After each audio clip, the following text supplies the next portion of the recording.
العالمين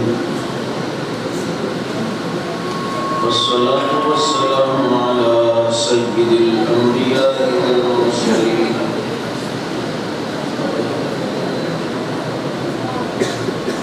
وعلى آله وأصحابه أجمعين. أما بعد فأعوذ بالله من الشيطان الرجيم. بسم الله الرحمن الرحيم.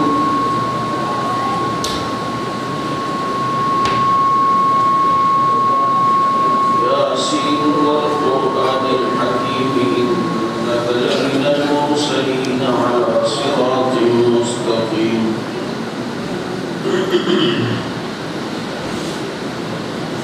صدق الله مولانا العظيم ونحن على ذلك لمن الشاهدين والشاكرين. والحمد لله رب العالمين. يا رب صل وسلم دائما أبدا على حبيبك خير الخلق كلهم. هو الحبيب الذي ترجى شفاعته لكل هول من الأهوال مقتحمين.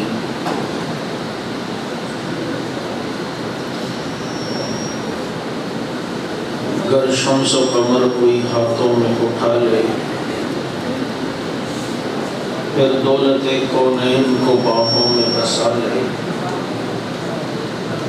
پھر مجھ سے کوئی پوچھے تو ان میں سے کیا لے، نعلین محمد کو آنکھوں سے لگا لے.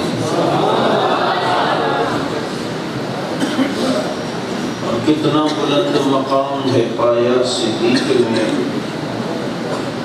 بستر نبی کے ساتھ لگایا صدیق نے. اور دشمن دین تڑپتا ہے بڑے تیش میں ہے، دشمن دین تڑپتا ہے بڑے تیش میں ہے، اور وہاں روضہ اقدس میں عمر عیش میں ہے. اور یہ سچ ہے کہ خطرہ اغیار بہت ہے، پر کیا کریں صحابہ سے پیار بہت ہے. اور پھول ماریں گے نہ کلی ماریں گے، امام ماریں گے نہ ولی ماریں گے. ہو جس دل میں بغض اصحاب رسول کا، عمر کے درے سے اسے علی مانیں گے. درود پاک.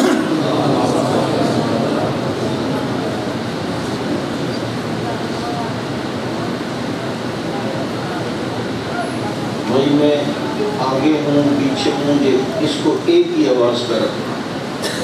یہ نہیں کہ میں پیچھے ہوں آپ اسے تیز کر دو. آگے سے اس کا رنگ بھی کالا ہے، اسی لیے اس کی چیخیں نکل رہی ہیں.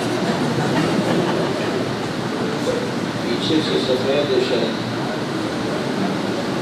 تو یہ وحدت ہم اس طرح کی نہیں مانتے کہ کالا بھی اور سفید بھی ہو. سمجھ آ گئی؟ ہم ایسی وحدت مانتے ہیں جہاں سفید ہی سفید ہو، کہیں کالا ہو تھوڑا بیچ میں سفید بھی، تو ایسی وحدت کے ہم قائل نہیں ہے. مجھے پتہ ہے اشارے کر رہے ہیں بہت سے کہ باہر آواز نہیں آ رہی. ابھی میں نے شروع کہاں کی ہے جو آئی تھی،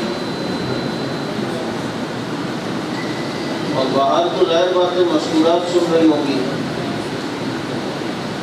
یہ کہہ رہے ہوتے ہیں کہ بھائی سارے ٹائم تو عورتیں ہمیں سناتی ہیں، جب آج مولوی ان کو سنا دے تو بدلہ باقی پورا ہو جائے.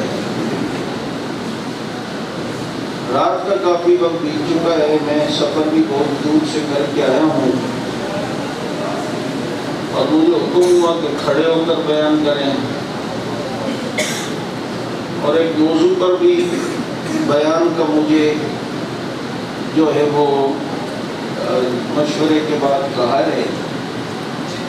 میری کوشش ہوگی کہ اس عنوان پر گفتگو کروں، لیکن میں شروع کے 5-7 منٹ مجمع کو چیک کرتا ہوں کہ وہ کس مزاج کا ہے، تو پھر ہم اسی ٹریک پر گاڑی چلاتے ہیں.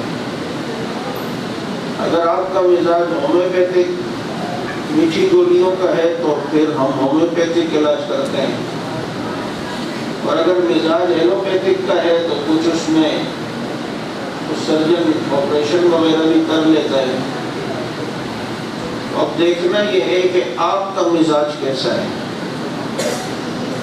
آپ نے اپنے گھر کی روایت کو یہاں برقرار نہیں رکھنا کہ گھر پہ آپ جیسے بیگم کے سامنے خاموش بیٹھتے ہیں ڈر کے مارے، یہاں آپ نے خاموش نہیں رہنا، بلکہ سبحان اللہ ماشاءاللہ کہہ کر اس کا اظہار کرنا ہے کہ آپ وہاں ڈرتے نہیں ہیں۔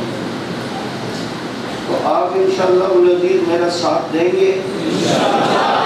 بولو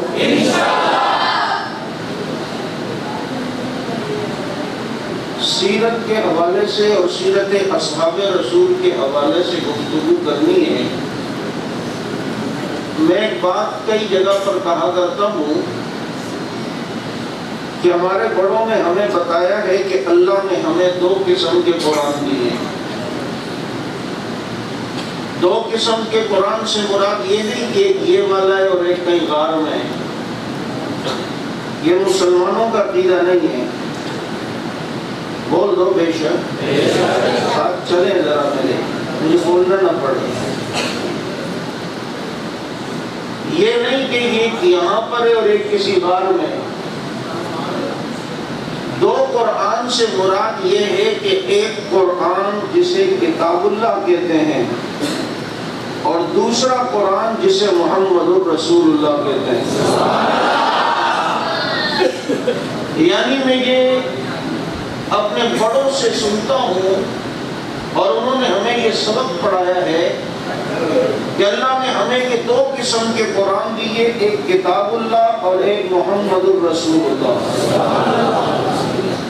یہ قرآن اگر متن ہے تو وہ قرآن اس کی تشریح ہے۔ یقین نہ آئے تو دیکھو تو ادھر دیکھو تو سطریں کالی ہیں، ادھر دیکھو تو زلفیں کالی ہیں۔ یہ بھی قرآن ہے، میرا نبی بھی قرآن ہے۔ اسے کتاب اللہ کہتے ہیں، اسے محمد رسول اللہ کہتے ہیں۔ پھر بھی مزید اگر اس میں وضاحت چاہیے ہو تو اس قرآن کو دیکھو تو یہاں بھی والضحیٰ، اس کے چہرے پر دیکھو تو وہاں بھی والضحیٰ، یہاں بھی یاسین، اس کے دانتوں پہ بھی یاسین، یہاں بھی علم نشرہ، اس کے سینے پہ بھی علم نشرہ، یہاں بھی واللیل، اس کی زلفوں پہ بھی واللیل، یہاں بھی انک لعلی خلق عظیم، وہاں بھی انک لعلی خلق عظیم۔ یعنی یہ بھی قرآن، میرا نبی بھی قرآن، یہ بھی لا رہے وہ بھی لا رہے، یہ بھی لا شک وہ بھی لا شک۔ اس کو دیکھو تو دیکھتے چلے جاؤ، اس کو بھی دیکھو تو دیکھتے چلے جاؤ، اس کو دیکھو تو دل نہ بھرے، اس کو دیکھو تو دل نہ بھرے۔ یہاں دیکھو تو سطریں کالی، وہاں دیکھو تو زلفیں کالی، یہاں ایک سطر کوئی نہیں بنا سکتا، اس جیسی کوئی زلف دنیا میں نہیں لا سکتا۔ یہ بھی قرآن، میرا نبی بھی قرآن، یہاں بھی والضحیٰ وہاں بھی والضحیٰ، یہاں بھی واللیل وہاں بھی واللیل، یہاں بھی علم نشرہ وہاں بھی علم نشرہ، یہاں بھی یاسین وہاں بھی یاسین، یہاں بھی والضحیٰ وہاں بھی والضحیٰ۔ یہ بھی قرآن، نبی بھی قرآن، یہ کتاب اللہ و محمد الرسول اللہ، یہ بھی قرآن، میرا نبی بھی قرآن۔ ہاں فرق اتنا ضرور ہے، فرق اتنا ضرور ہے کہ جو اس قرآن کو پڑھے وہ قاری بنے اور جو اس قرآن کو پڑھے وہ صحابی بنے۔ اس کو پڑھنے والا قاری بنتا ہے، اس کو پڑھنے والا صحابی بنتا ہے۔ یہ قرآن، میرا نبی بھی قرآن، یہ کتاب اللہ وہ محمد الرسول اللہ۔ پھر یہ قرآن تعارف کرواتا ہے اپنے پاروں سے، یہ پہلا پارا، یہ دوسرا پارا، یہ تیسرا پارا، الاخری ہی 30 پارے۔ یہ قرآن تعارف کرواتا ہے اپنے پاروں سے اور وہ قرآن تعارف کرواتا ہے اپنے یاروں سے۔ اس نے تعارف کروایا اپنے پاروں سے، اس نے تعارف کروایا اپنے یاروں سے۔ یہ بھی قرآن، نبی بھی قرآن۔ کی صورتیں ہیں، ہر صورت کا ایک موضوع ہے۔ سورہ بقرہ کا موضوع یہودیت کا رد ہے۔ سورہ آل عمران اس کا موضوع عیسائیت کا رد ہے۔ سورہ نساء عورتوں کے مسائل بتاتی ہے۔ سورہ مائدہ فقہ اس کا موضوع ہے۔ ہر سورت کا دیکھو تو موضوع ہے۔ یہ توبہ اور انفال جہاد اس کا موضوع۔ یہ سورہ قصص تاریخ کا علم بتاتی ہے۔ یہ سورت فرقان حق باطل میں فرق کرتی ہے۔ یہ سورت نور حیا کا پیغام دیتی ہے۔ یہ سورت صف بہادری کا درس دیتی ہے۔ تو میں کہتا ہوں وہ بھی قرآن ہے۔ پھر اس کی بھی صورتیں ہیں۔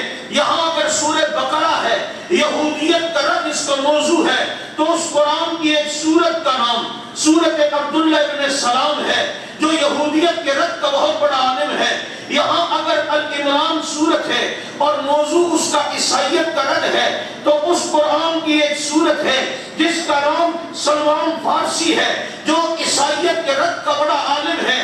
یہاں پر اگر سورہ نساء ہے، عورتوں کے مسائل بتاتی ہے، وہاں سورت عائشہ ہے، عورتوں کے مسائل بتاتی ہے۔ یہاں سورت مائدہ ہے، فقہ اس کا موضوع ہے، وہاں سورت عبداللہ ابن مسعود ہے، فقہ اس کا موضوع ہے۔ یہاں توبہ اور انفال ہے، جہاد اس کا عنوان ہے، وہاں سورت خالد ابن ولید ہے، حضرت ابو عبیدہ بن جراح ہے، جہاد اس کا موضوع ہے۔ یہاں سورت قصص ہے، تاریخ کا علم بتاتی ہے، وہاں سورت صدیق ہے، تاریخ کا بہت بڑا عالم ہے۔ یہاں سورت فرقان ہے، وہاں سورت فاروق ہے، یہاں سورت نور ہے، وہاں سورت ذوالنورین ہے، یہاں سورت صف ہے، وہاں سورت علی ہے۔ یہ ساری سورتیں مل کر اس قرآن کے پارے بنتے ہیں۔ تو پھر مجھے کہنے دو، یہ قرآن تعارف کرواتا ہے اپنے باروں سے، اور وہ قرآن تعارف کرواتا ہے اپنے یاروں سے۔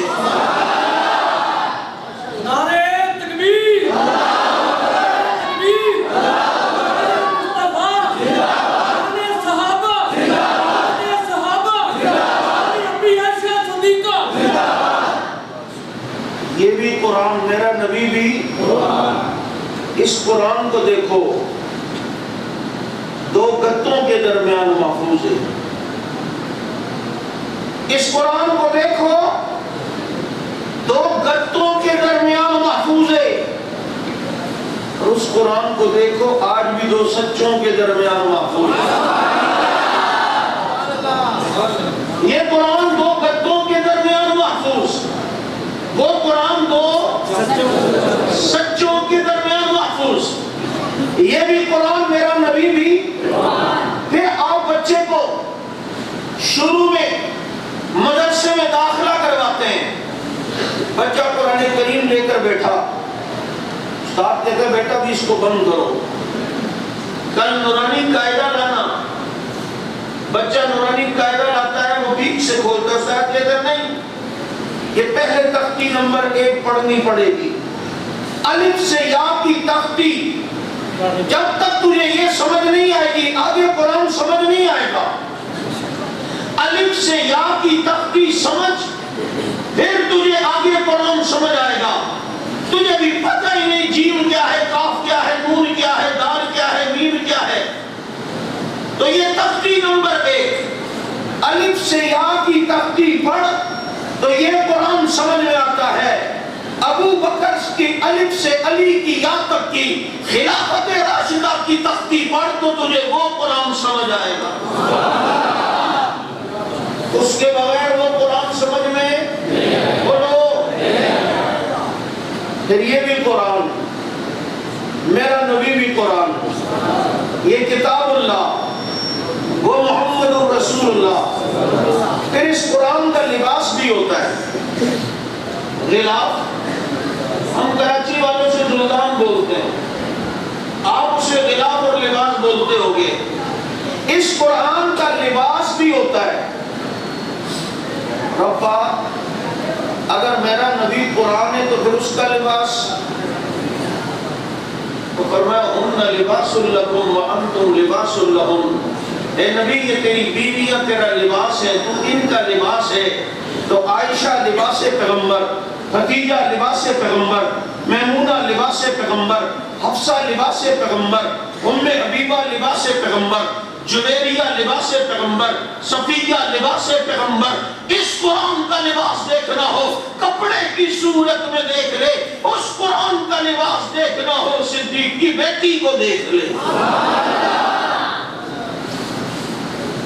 یہ بھی قرآن، میرا نبی بھی کچھ اس میں اور باتیں لیکن وہ شاید آپ کو سمجھ نہ آئے، اس لیے اس موضوع کو ذرا کلوز کرتا ہوں۔ یہ بھی قرآن، میرا نبی بھی۔ پھر اس قرآن کی تو رحل بھی ہوتی ہے، تفائی رحل جس پر رکھ کر پڑھتے ہیں ہوتی ہے یا نہیں ہوتی ہے؟ لکڑی کی اس پہ رکھ کے پڑھتے ہیں، اس کو رحل بولتے ہیں آپ۔ اس قرآن کی تو رحل بھی ہے۔ ربا اگر میرا نبی قرآن ہے تو اس کی رحل کہاں ہے؟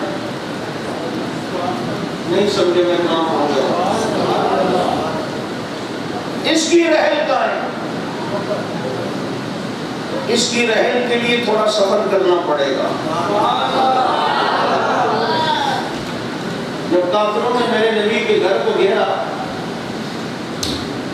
ہجرت والے دن، چاروں طرف سے نبی کے گھر کو گھیرا، نبی نے اپنے بستر پہ حضرت علی کو سلا دیا کہ علی کو میرے بستر پہ سو جا۔ اللہ کے نبی وجہ فرمایا تو بستر پہ سو جا، یہ باہر جتنے بھی یہ کافر ہیں وہ تجھے نبی سمجھتے رہیں گے، حالانکہ تو نبی تھوڑی ہے، تو علی ہے، ولی ہے، گل کی کلی ہے، لیکن یہ باہر جتنے کافر ہیں وہ سمجھیں گے تو نبی ہے، جبریل تیری طرف آتا ہے، وہی لے کر وہ تیرے پاس آتا ہے۔ اور میں سمجھ لوں آپ کے ذوق کیا ہے اور کتنا سمجھدار ہیں، اور میں بھی ایسا ٹریک چینج کروں گا آپ کو پتہ ہی نہیں چلے گا۔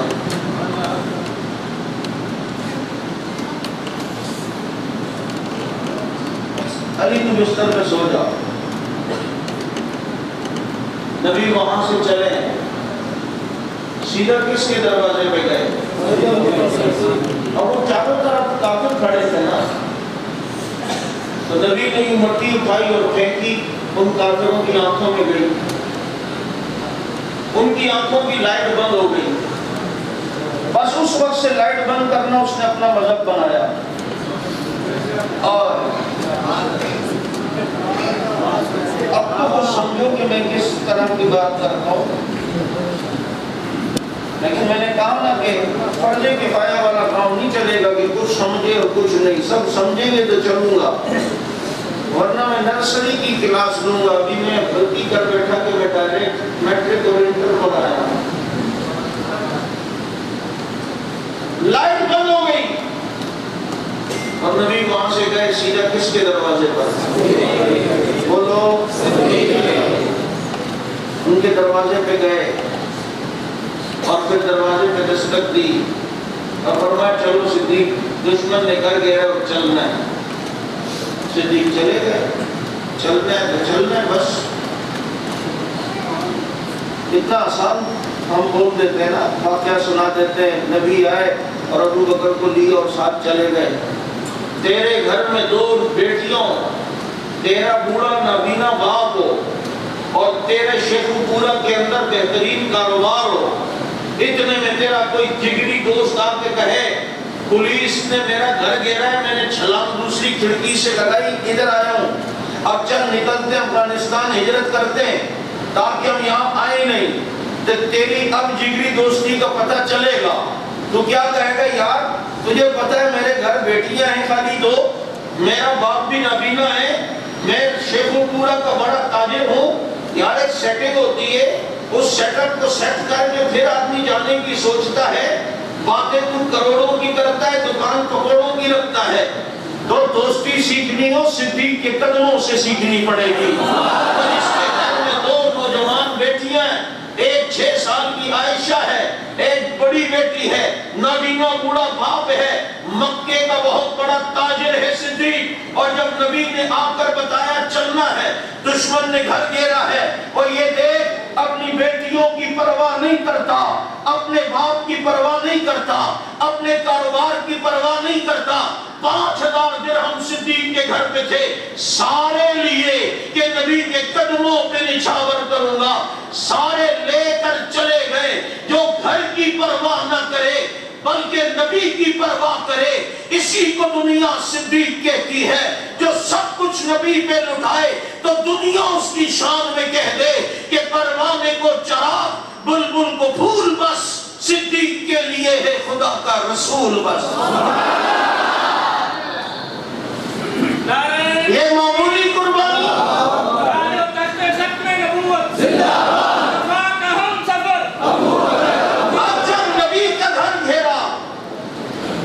نبی کے گھر کو گھیرا اور نبی وہاں نہیں ملے۔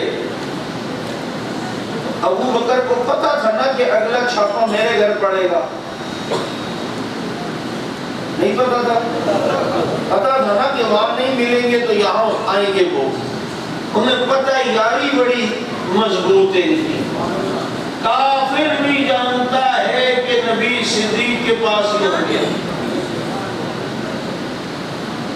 صدیق کو پتا تھا اگلا چھاپا میرے گھر پڑے گا، وہ تو اپنے گھر کی چادر چار دیواری کے تقدس کی پرواہ نہیں کرتا۔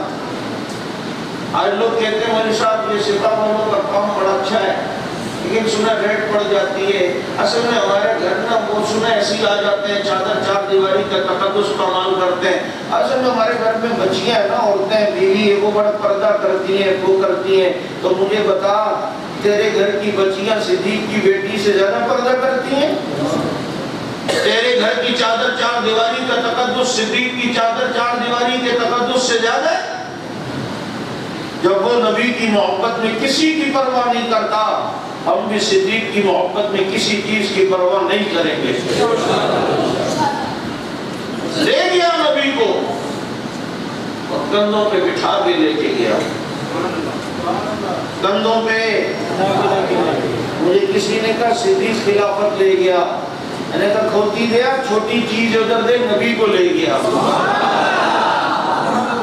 ابھی تک تو وہی پھنسا ہوا ہے، تیرے مذہب کی سوئی کی گھڑی کی سوئی رک گئی، کیوں نہ رکے کہ اس کا سیلی حق نواز نے نکال دیا ہے۔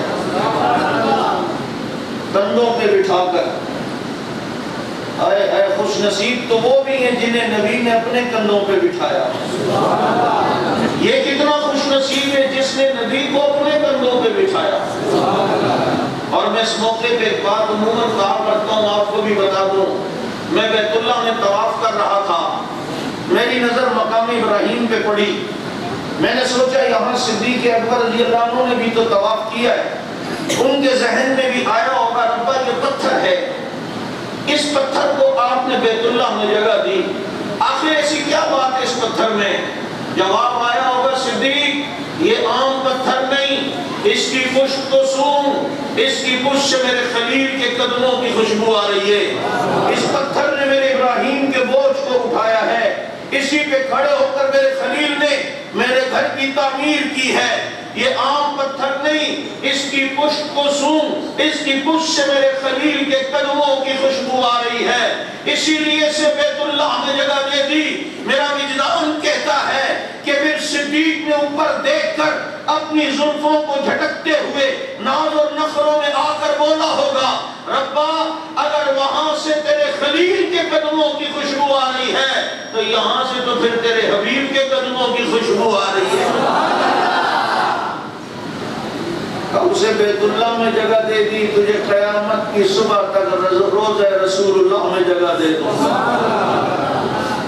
صدیق لے گئے، پہلے غار میں خود گئے، صفائی کی، پھر پیچھے نبی بھی آ گئے، جب نبی غار میں آئے تو پیچھے قرآن بھی آ گیا۔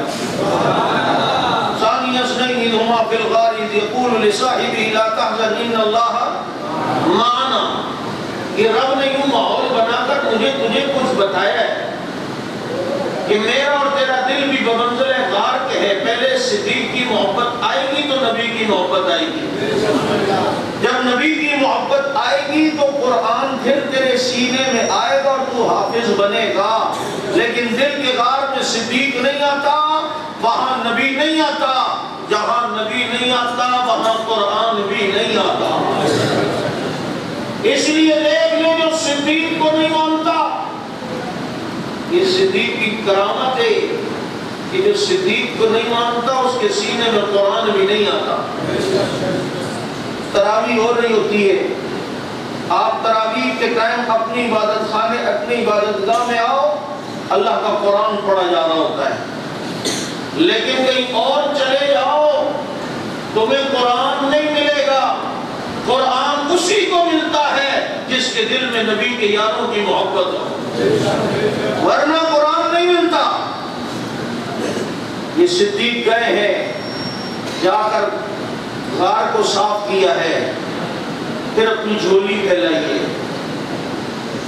پھر نبی کا سر اقدس صدیق کی جھولی میں آیا تو یہ بھی قرآن میرا نبی بھی قرآن۔ اس قرآن کی رحل دیکھنی ہو مسجد میں دیکھو، اس کی رحل دیکھنی ہو غار میں صدیق کی گود دیکھ لو۔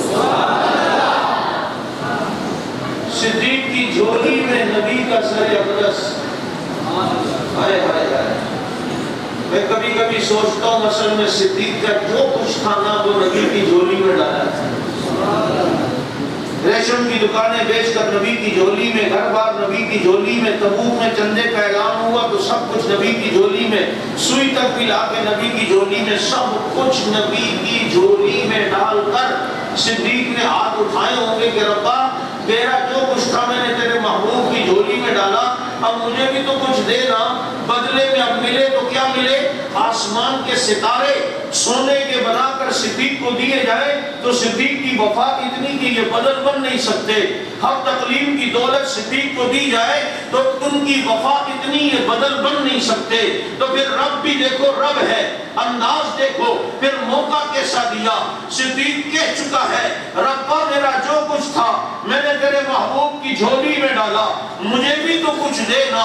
آج میں جب صدیق کی جھولی میں مصطفیٰ کا سر آیا ہے تو میرا وجدان کہتا ہے کہ رب نے کہا ہوگا صدیق تیرا جو کچھ تھا تو نے میرے محبوب کی جھولی میں ڈالا، میرا جو کچھ تھا میں نے تیری جھولی میں ڈال دیا۔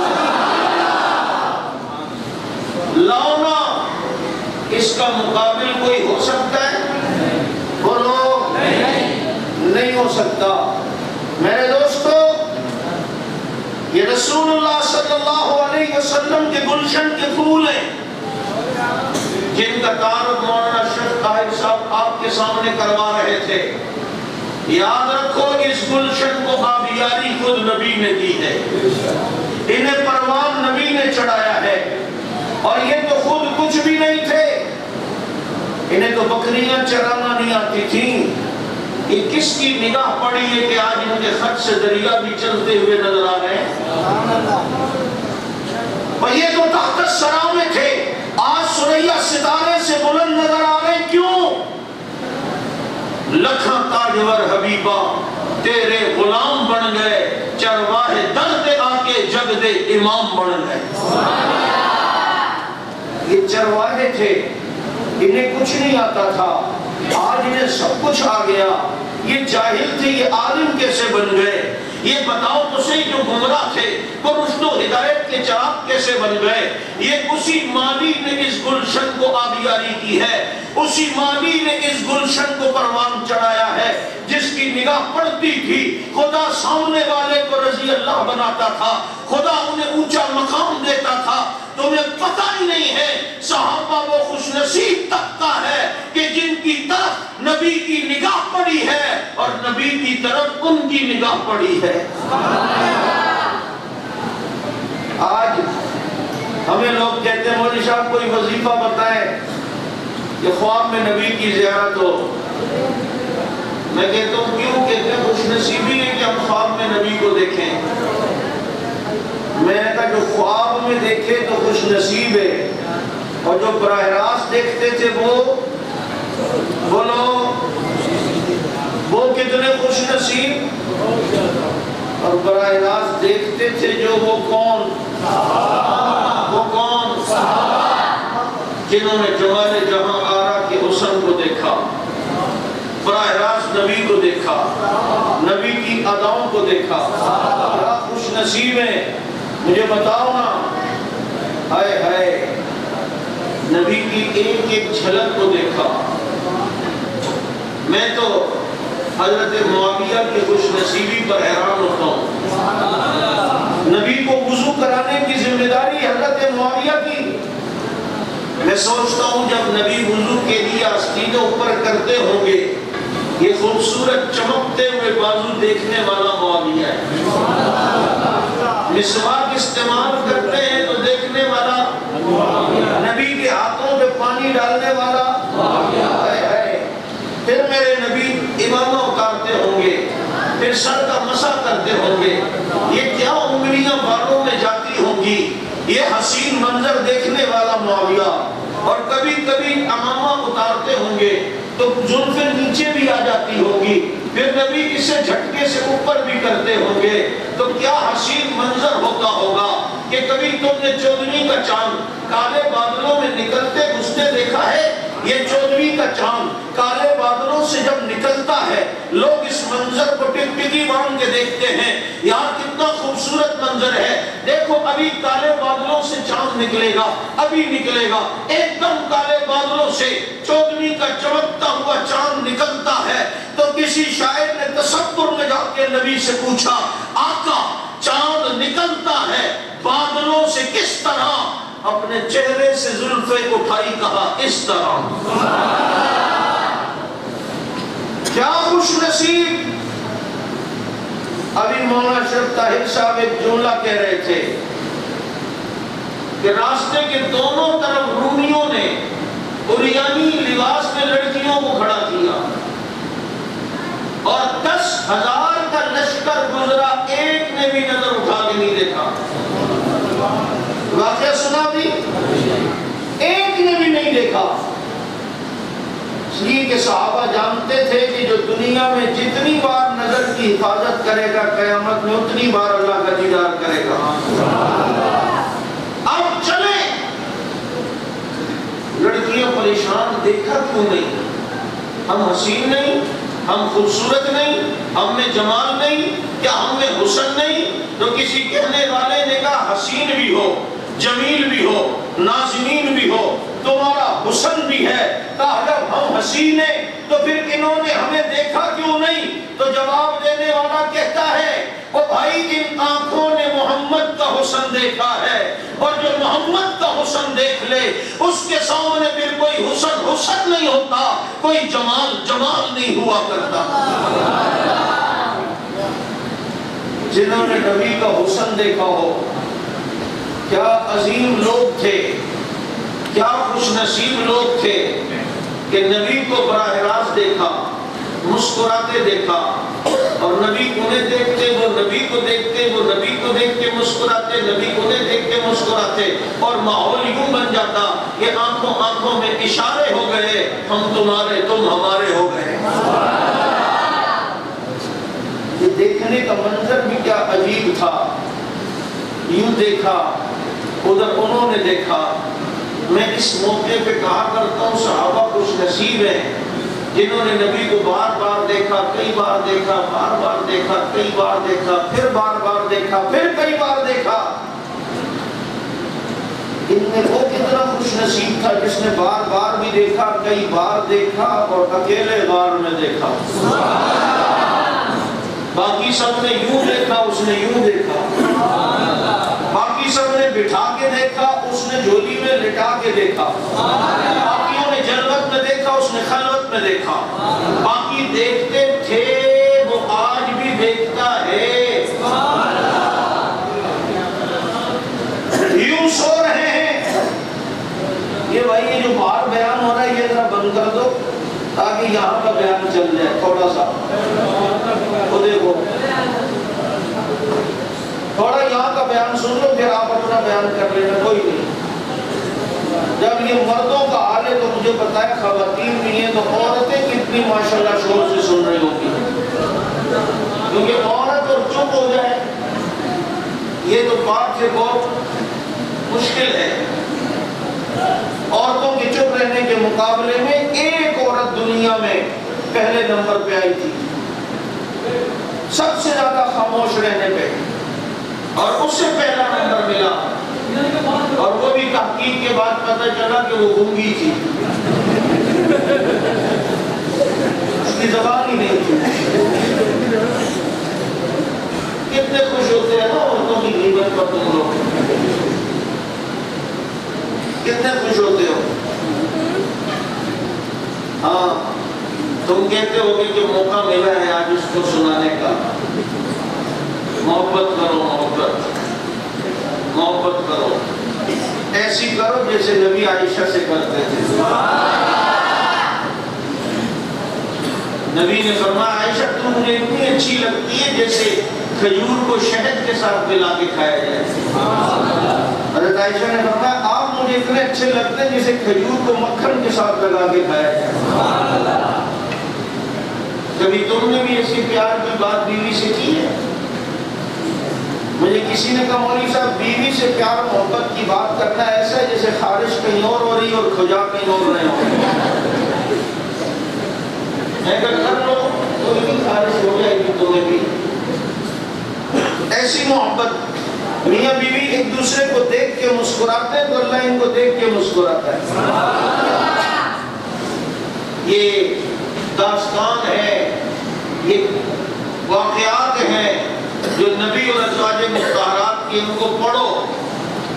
تو آج یہ کر رہا تھا کہ رسول اللہ صلی اللہ علیہ وسلم نے جن کو آبیاری دی وہ کون تھے؟ صحابہ۔ بولو۔ اور پھر ان میں نے کہا وہ کتنا خوش نصیب ہے جو آج بھی دیکھتا ہے،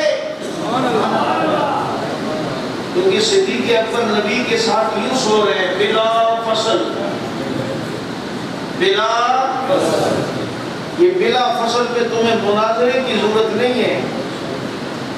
اگر کوئی کہے جی بلا فصل کون ہے تو آج بھی روزے میں جا کر دیکھ رہے نبی کے ساتھ بلا فصل صدیق سو رہا ہے، اور قیامت تک سوتا رہے گا، قیامت تک یہ نبی کے ساتھ رہیں گے۔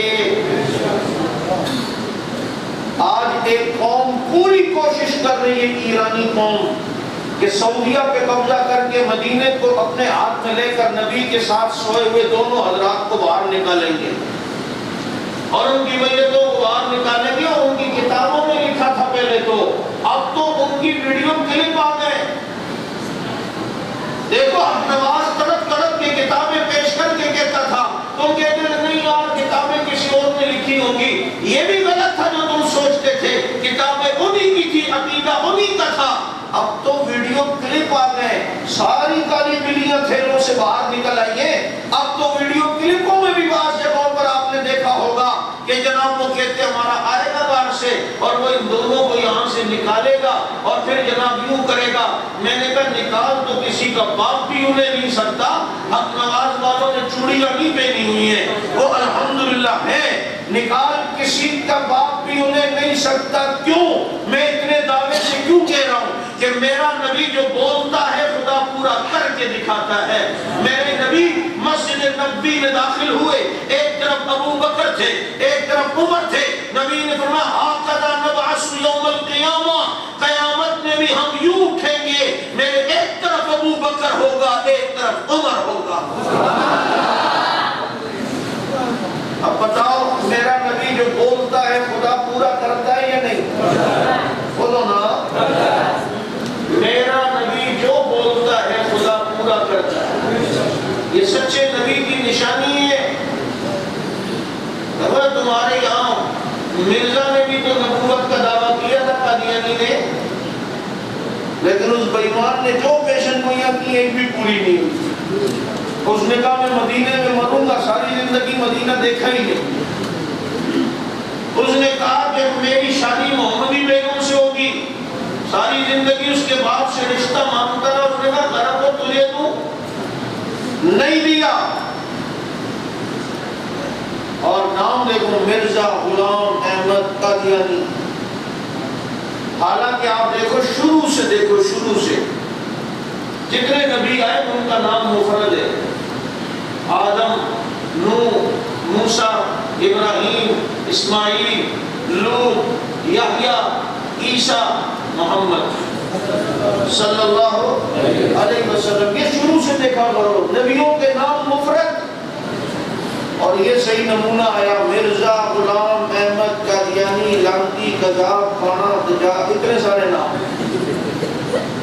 شروع سے دیکھو نبیوں کو دیکھنا ہو تو شروع سے دیکھنا نام مفرد، اور کلمہ بھی دیکھنا ہو تو شروع سے دیکھنا کہ ہمیشہ جو اصلی ہوگا وہ 2 جز والا ہوگا. لا الہ الا اللہ آدم صفی اللہ، لا الہ الا اللہ نوح نجی اللہ، لا الہ الا اللہ موسیٰ کلیم اللہ، لا الہ الا اللہ ابراہیم خلیل اللہ، لا الہ الا اللہ اسماعیل ذبیح اللہ، لا الہ الا اللہ موسیٰ کلیم اللہ، لا الہ الا اللہ عیسیٰ روح اللہ، لا الہ الا اللہ محمد رسول اللہ. شروع سے دیکھو شروع سے تو اصلی کلمہ بھی جب دیکھو گے تو 2 جز والا نظر آئے گا.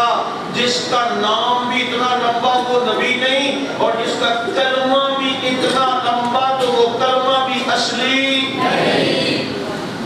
ہمیشہ کلمہ دیکھو گے تو 2 جز، لیکن 2 جز سے زیادہ ہو تو سمجھ لو پڑھنے والا بھی نقلی، اس کا کلمہ بھی.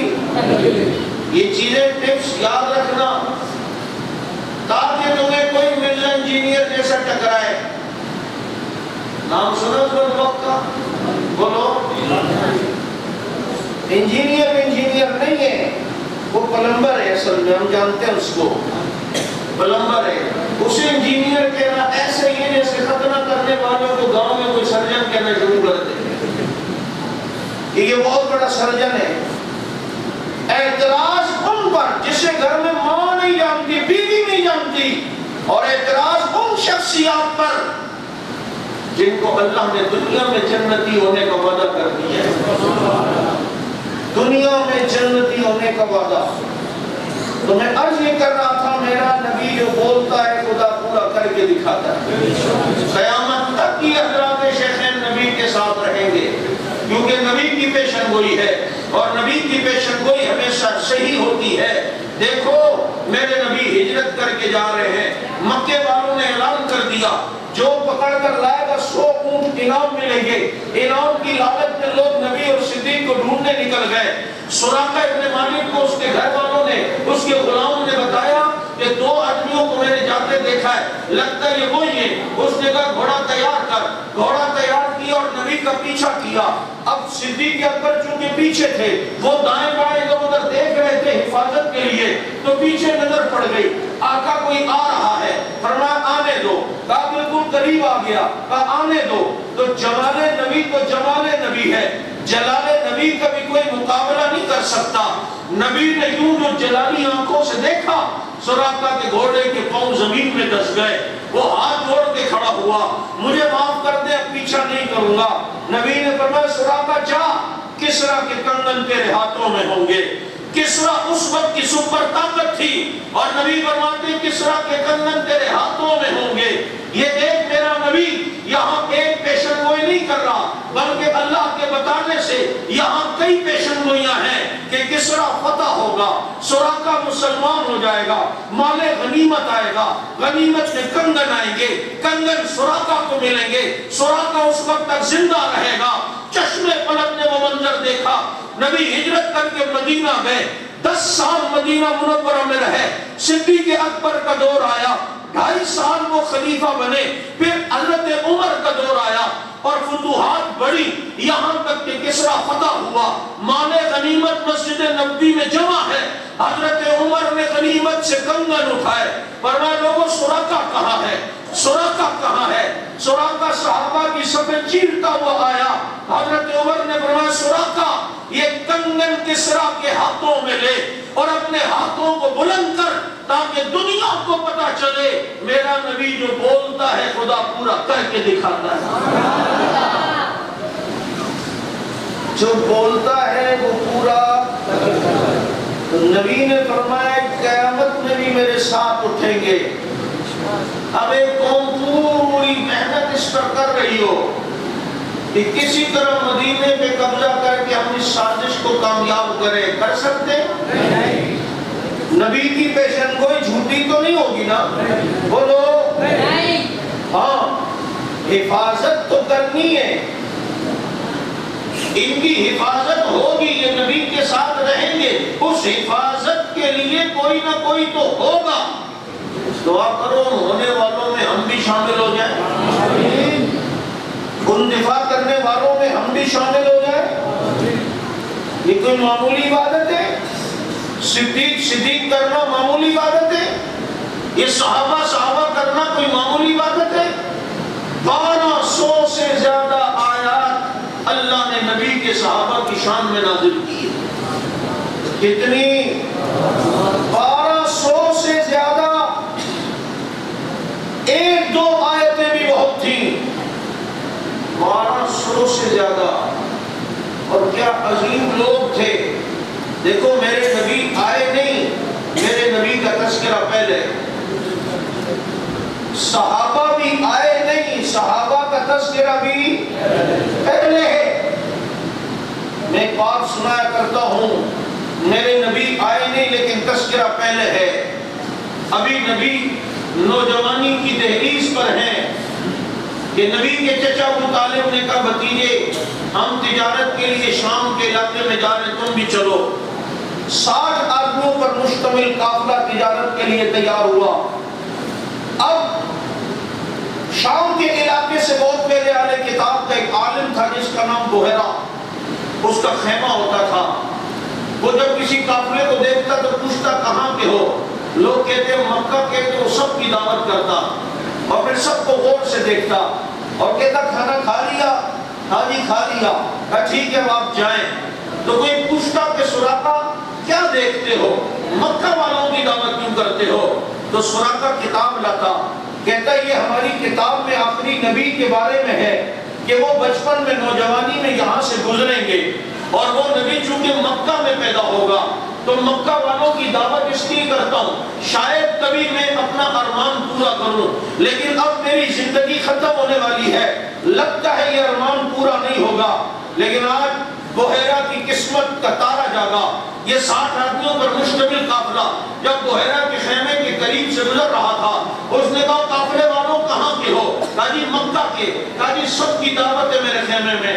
سارا سامان ابو طالب نے جمع کیا، نبی کو سامان کے پاس بٹھایا کہ بھتیجے تم بیٹھو، تمہارے حصے کا کھانا ہم لائیں گے۔ اور یہ 59 آدمی بحیرہ کے خیمے میں پہنچے۔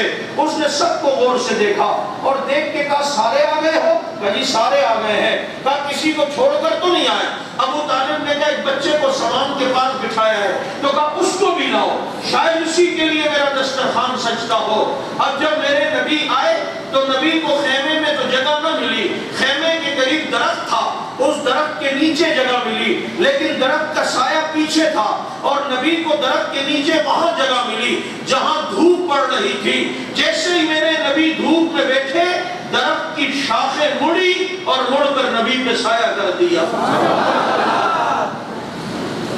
بحیرہ کو جھٹکا لگا، اس نے کہا ابو طالب اس بچے کو چھوڑ کر آئے تھے، اس نوجوان کو، یہ کس کا بچہ ہے؟ کہا میرا۔ کتاب اٹھائی بحیرہ پریشان، کہتے نہیں یہ نشانی تو نہیں ہے، اسے تو یتیم ہونا تھا۔ ابو طالب نے کہا بھئی ہے تو یتیم ہے، چچا ہوں، چچا باپ کی جگہ ہوتا ہے، اسی لیے کہہ رہا ہوں میرا بیٹا ہے، ورنہ یہ یتیم ہے۔ بحیرہ کی سانسوں میں سانسیں آئیں، اچھا یہ کہاں پیدا ہوا؟ مکہ میں کون سا قبیلہ ہے؟ یہ قریش کون سی شاخ ہے؟ بنو ہاشم۔ بحیرہ کا رنگ خوشی اور حیرانگی سے بدلتا جا رہا ہے۔ کہا اس کا نام کیا ہے؟ نام محمد صلی اللہ علیہ وسلم۔ بحیرہ نے کہا ابو طالب ایک نشانی ہے، دیکھ سکتا ہوں تیرے بھتیجے کا کپڑا ہٹا کر کمر سے، کہا دیکھو۔ کمر سے کپڑا ہٹایا، نبی کی مہر نبوت کو دیکھا تو بحیرہ تڑپ کے کہتا ہے نبی کیوں حاضر الامہ، یہ تو اس امت کا نبی ہے۔ ابو طالب یہ کپڑے کا تاجر نہیں، یہ جنت کا تاجر ہے، اسے لے جاؤ ورنہ شام کی یہودی اس میں ساری نشانیاں دیکھ کے قتل کر دیں گے، لے جاؤ واپس، یہ بہت بڑی امانت ہے۔ اب اس قافلے کے اندر ایک نوجوان تھا، ابو طالب نے اسے کہا کہ تم میرے بھتیجے کا رفیق سفر بن جا، مکہ تک اسے حفاظت سے لے جاؤ، تیرے حصے کی تجارت میں کروں گا۔ اس نوجوان نے کہا تو تجارت کر نہ کر، ابو طالب تمہارے بھتیجے کے ساتھ جانا میری سعادت ہے۔ اور مسلمانوں اس گوہرا کے خیمے سے مکہ تک جو نبی کا رفیق سفر رہا، دنیا اسی کو ابو بکر صدیق کہتی ہے رضی اللہ تعالیٰ عنہ۔ اس موقع پر مصطفیٰ کا ہم سفر والا نعرہ جھجتا نہیں تھا؟ نعرہ تکبیر، شان صحابہ، مصطفیٰ کا ہم سفر، مصطفیٰ کا ہم سفر۔ نعرہ وقت بہت اچھا لگتا ہے، کیوں جی؟ یہ وقت قبول ہے والا جو کام ہے نا، یہ بڑا اچھا ہوتا ہے۔ وقت کے بعد پھر بڑا مسئلہ دوسرا ہے، نبی کا رفیق سفر۔ تمہیں میں ایک بات بتاؤں، میں کئی جگہ یہ بات کہتا ہوں، کسی درخت کی عمر 1500 سال نہیں ہوتی، لیکن جس درخت نے میرے نبی پر سایہ کیا تھا آج بھی تر و تازہ کھڑا ہے۔ آپ گوگل پہ ٹری اور بحیرہ لکھنا تو دیکھنا، وہ درخت آج بھی نظر آئے گا جس نے نبی پہ سایہ کیا۔ میں کہتا ہوں نبی پر درخت نے سایہ کیا، وہ تر و تازہ ہے اور مرجھاتا نہیں ہے۔ تو ہجرت کر کے جب مدینے نبی گئے، مدینے والے کو جانتے ہی نہیں تھے، تو کوئی ابو بکر کو نبی سمجھ کے پہلے سلام کر رہا تھا، کوئی نبی کو نبی سمجھ کے پہلے سلام کر رہا تھا۔ ابو بکر سمجھ کے انہیں شبہ ہو رہا ہے، صدیق اٹھے، اپنی چادر سے نبی پر سایہ کیا تاکہ دنیا کو پتہ چلے امتی میں ہوں، نبی یہ ہے، مرید میں ہوں، مرشد یہ ہے، شاگرد میں ہوں، یہ استاد یہ ہے۔ اگر درخت سایہ کرے تو وہ بھی نہیں مرجھاتا، اور صدیق سایہ کرے تو وہ بھی بولو۔ نبی آئے نہیں تذکرہ، اور صحابہ بھی آئے نہیں تذکرہ، پہلے ہے، ان کا تذکرہ بھی بہت پہلے۔ مثلہم فی التوراۃ ومثلہم فی الانجیل، اللہ کہتے ہیں نبی تیرے یاروں کا ذکر تورات میں بھی ہے، تیرے یاروں کا ذکر انجیل میں بھی ہے۔ ہائے ہائے کیا خوش نصیب ہیں، لوگ آتے ہیں کوئی کارنامہ سر انجام دیتے ہیں، تذکرہ ہوتا ہے۔ صحابہ آئے نہیں اور تذکرہ پہلے۔ میرے دوستو بات ختم کرنے لگوں، آج جس راستے کی ہم تمہیں دعوت دیتے ہیں، یہی راستہ ہے کہ نبی کی ساری محنت کا نچوڑ وہ صحابہ ہیں۔ آج اگر کسی مدرسے یا کسی اسکول یا کسی کالج کے طلباء کے بارے میں کہا جائے اس کالج کے طلباء تو بیکار ہیں، یہ تو سارے فیل ہیں، یہ تو سارے نکمے ہیں، تو یہ اس کالج یا اس ادارے کے استاد پر اٹیک ہے یا نہیں ہے؟ استاد کو برا لگے گا یا نہیں کہ شاگرد میرے اور تم ان کی یوں توہین کر رہے ہو؟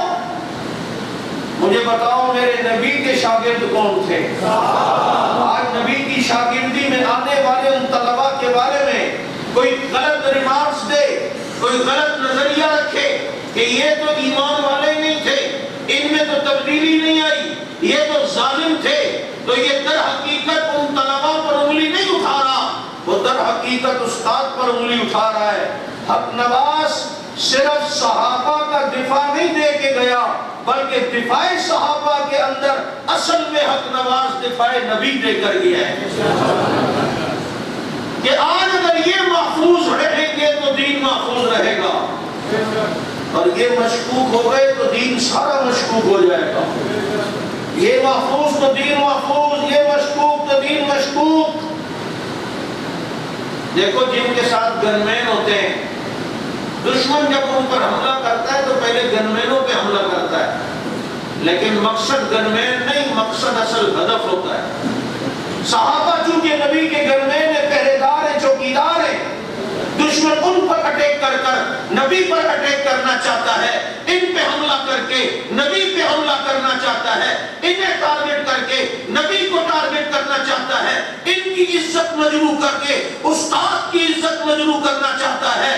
آج صحابہ نبی کے گن مین ہیں، ہم صحابہ کے گن مین بن کے نبی کی گن مینی مضبوط کریں. صحابہ نبی کے چوکیدار ہیں، ہم ان کے چوکیدار بن کے نبی کی چوکیداری مضبوط کریں. صحابہ نبی کے پہرے دار ہیں، ہم ان کے پہرے دار بن کے نبی کی پہرے داری مضبوط کریں. اسی کو تو علامہ حیدری کہہ کر گیا ہے، وہ مستانے محمد کے میں مستانہ صحابہ کا، وہ دیوانے محمد کے میں دیوانہ صحابہ کا، وہ پروانے محمد کے میں پروانہ صحابہ کا. آؤ نبی کے پہرے داروں کے پہرے دار بن کے نبی کی پہرے داری اور چوکیداری مضبوط کرو، اور یہ کہتے ہوئے میدان میں کود پڑو کہ فنا فی اللہ کی تہ میں بقا کا راز مضمر ہے. جسے مرنا نہیں آتا اسے جینا نہیں آتا. سبحانک اللہم